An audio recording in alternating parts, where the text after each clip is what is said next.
Okay, so if you just want to go ahead and tell us about your Nakba event, how long you've been hosting it, the importance of it, things like that. So the event this year is on May 18th, which is a Saturday at our church, Trinity Presbyterian Church in Denton. Usually we have a little bit of a similar format. It's in an evening. We have a meal, a movie, often, and then or often a speaker. And we're doing that again this year. This year, we're going to start with the food, and we're going to have some Palestinian food, so that should be good. And then after that, we're going to have a movie. This year, the movie is Tantura, and it's a movie about what happened in 1948 in the Palestinian village of Tantura, during the Nakba. And so there was a massacre that happened there. And so this kind of goes back and recreates some of what happened. And also, the movie, I would say, it doesn't just deal with what happened in 1948, it also deals with some of the politics of the memory around the Nakba within Israel today. And the person, Teddy Katz, who is an Israeli Jewish citizen who did his dissertation work about what happened in Tantura, he faced a lot of obstacles, and when this work became public. And so the film deals both with what happened in 1948 in Tantura, and then also kind of some of the politics of memory around that. So that's the film. And then following the film, so we have scheduled to have Nakba survivor with us in person to share her testimony of surviving the Nakba, which, of course, that the members of that generation are fewer and far between, as they die out. We talk about the Nakba, it happened decades ago, but also Mhm, now there's still a continuing violence going on. So mhm. how do you feel is what's significant about that connection, about this historical event and today's, situation? I think we're witnessing a kind of ongoing Nakba.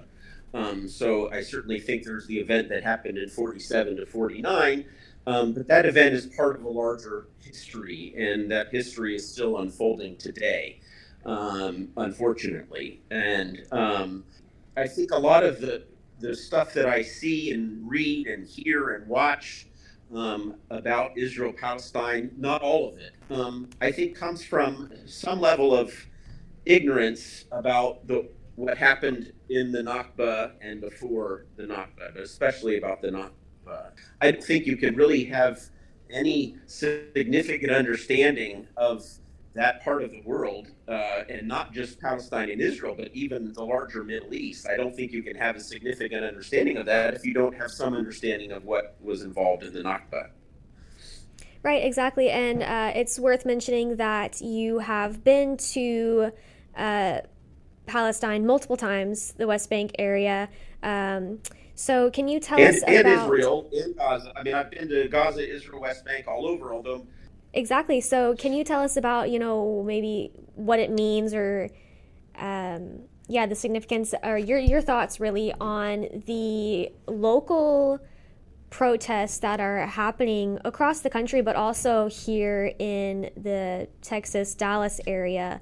Multiple college campuses have held large protests. Yeah, so just tell us about your thoughts. I'm not aware of every situation, so I'm casting a little bit of a broad brush with my perceptions. Mm-hmm. Although I do think I follow it, far more than most. But for the most part, I'm encouraged, because I think we're seeing, among the younger generation, especially, and students at universities in particular, a kind of, I would say, almost a kind of moral uprising Yeah, shoot the against mouse. the injustices that have been happening, that are happening right now, over especially in Gaza. And so I'm encouraged by them. I've been dismayed by a lot of what I've read and seen about how the university administrations have responded to them and the police departments have responded to them. So that's concerning, which is, I think, if not certainly one of the primary fronts, so to speak, to bring about a just peace over there. I think it has to be fought here, and I think it is being fought here now, especially by the students, especially in a nonviolent way. I think a lot of the protests have been mischaracterized. And I also think the protests are a story and they should be covered in the news, and they are to some degree, rightfully so. I just, as many protesters themselves have said, I think to crowd out the ongoing news story of what's going on in Gaza and actually the West Bank as well. So we shouldn't be so focused on the protests the reason for the protests is what's going on in Gaza and the West Bank.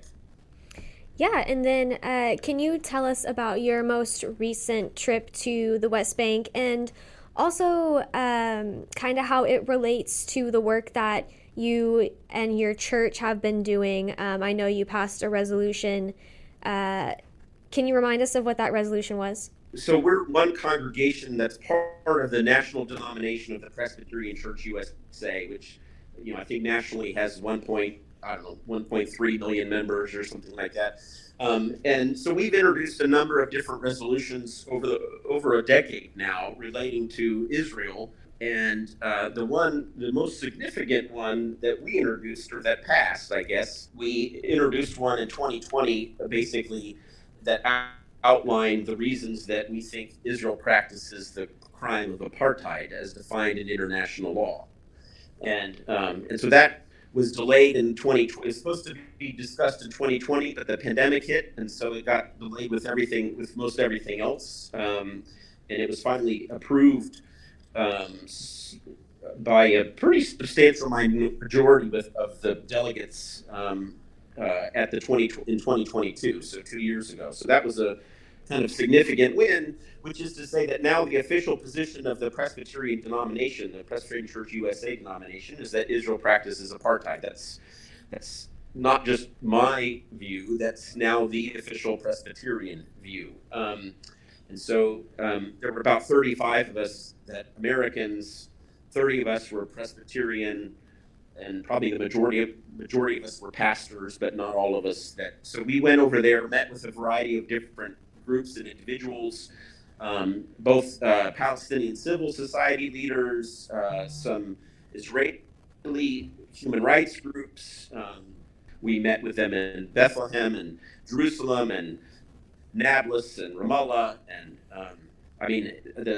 there were several things that were said that really heavy that stick with me. So, but our main purpose was to say, you're not alone. We hear you and we see you, and because they felt pretty abandoned by the West and by the larger church. And is there, as your church has been hosting these events for the past several years, and you're making these trips to go see these, sister churches sort of in another country, has there been any local support from other churches that you know of in your area?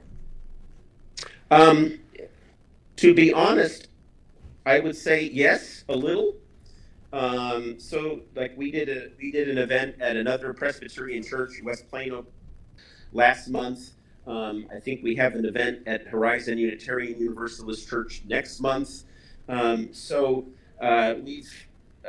trying to think if I've forgotten any, but and we've done a couple other events at other churches a few years ago before the pandemic. So we have and we've approached at least a dozen other churches to basically say, hey, would you be willing for us to come and offer some free program with free food to talk about this issue?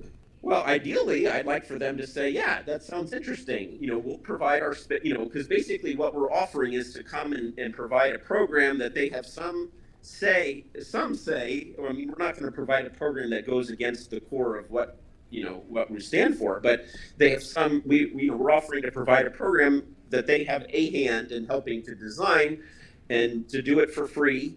Mm-hmm. And that may include a film that we pay the screening rights for, or a meal that we pay for, or a speaker, whether it be a Palestinian or somebody, or international person, or Israeli, or But so I'd like them to say, yes, let's do that, and let's talk about what that might look like, which film we want to see, whether we want a speaker, and if so, who. Mm-hmm. But mostly, I get no response. Is the main response I get is no response, and then the second most common response I would say is, yeah, let me think about. We'll need to think about it and get back to you. And then a month, and then 2 months, and then 3 months go by, and I'll follow up with an email or a phone call, and then, oh yeah, I need to think about that and get back to you. And so that it's a kind of a it's like the supposed peace process. It just goes on and on, and Right. nothing. Very disappointing, because I think that the church. I mean, obviously, I'm a Christian pastor, so I think the church has a significant role to play in this, because this is a justice issue, and I think it is. I certainly think there are segments of the church that are fulfilling that role, but not nearly as many as I think should be. Not nearly as many. And actually, I think much of the American church, and not just the American church, the Western church, but especially the American church, has been on the wrong side of this issue. Yeah. Well, thank you, Pastor Craig. I don't have any further questions for you unless you just want to add anything about your event or anything else. I mean, one thing I would reiterate about I would say the event's free. Everybody's welcome. We have a free meal at 5:30, and one other thing I would say about the event is it's harder to get survivors to share their stories. And one of the people that one of the members of our group was going to reach out to share their story died like a week or two, just in the last month. And that's a diminishing number of people diminishing pool of people to kind of share their firsthand story. But we're glad to do this, and we hope others will come, and we hope our larger society becomes more aware of the Nakba, because I don't think you can really understand what's going on now without having a better understanding of its background and its context. Right. Yeah. Well, thank you again, Pastor Craig, for your time today. Yes. Well, thank you for your time, and Yeah, thank of you for course. your interest. Of course. Of course. Thank you so much.